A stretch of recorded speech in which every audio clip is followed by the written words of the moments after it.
বিসমিল্লাহির রহমানির রহিম। আজকে শুটকি রান্না করব।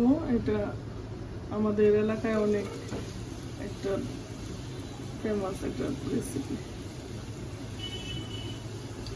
ফাইসা শুটকি দিয়ে নতুন আলু, ফাইসা শুটকি দিয়ে নতুন আলুর ঝোল, মাখা মাখা ঝোল।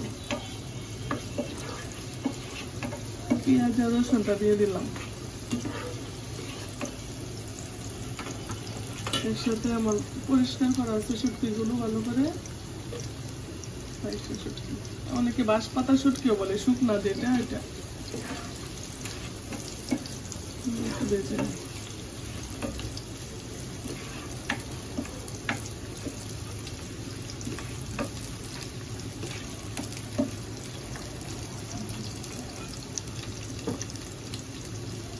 গ্যাসের এত প্রবলেম, ওই গ্যাস থাকার পরেও এলপি গ্যাসে রান্না করতে হয়, বেশি থাকে না।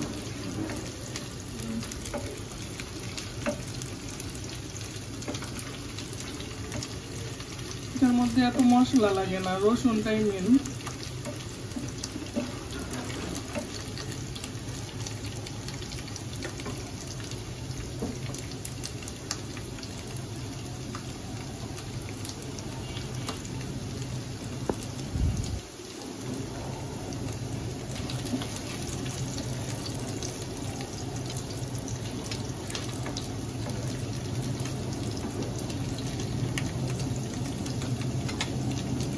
তারপর আলুটা দিয়ে দিব। ওটা নতুন আলু, কেটে ওয়াশ করে।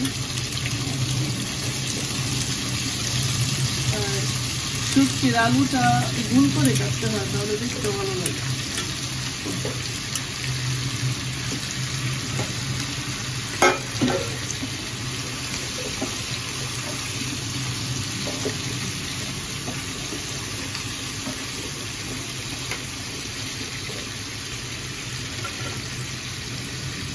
একদম কম মশলা।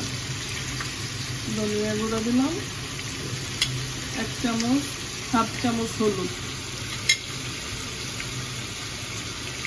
1 চামচ মরিচের গুঁড়া, স্বাদ মতো লবণ, আর কিছু না। ওটার মধ্যে লাস্টে তোমার থেতলে করা রসুন আর কাঁচামরিচ পেস্ট।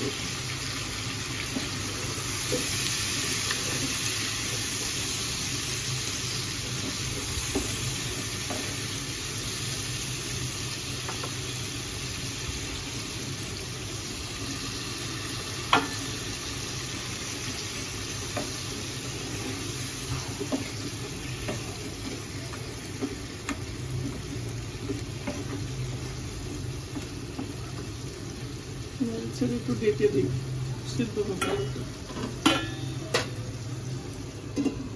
5 মিনিট। দেখি ঢাকনাটা খুলে দেখি কি হলো। ওটা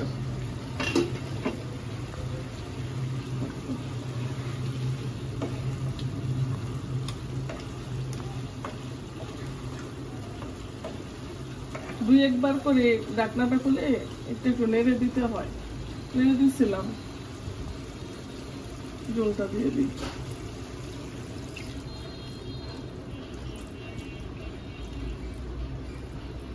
ঝোলটা একটু বেশি লাগে, আলুটা সিদ্ধ হবে, মাখা মাখা হয়ে একদম খুলবে।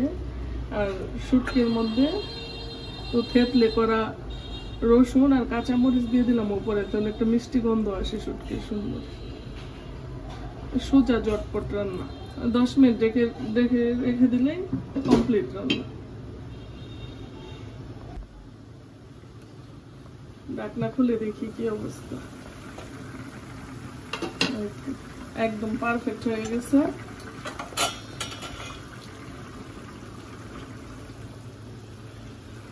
রসুন আর কাঁচামরিচ থেতলে দেওয়ার পরে তো মিষ্টি একটা স্মেল আসতেছে শুটকি মাছে। যারা শুটকি পছন্দ করে তাদের তো আর কোনো কথাই নেই। ঝটপট রান্না, একদম সোজা। আর বিশেষ করে আমার হাজবেন্ডের এত পছন্দ হয় নতুন আলু দিয়ে ফাইসা শুটকি, একদম পারফেক্ট হয়েছে। নতুন আলু ঝোলটা একটু টেনে নেবে, কমপ্লিট।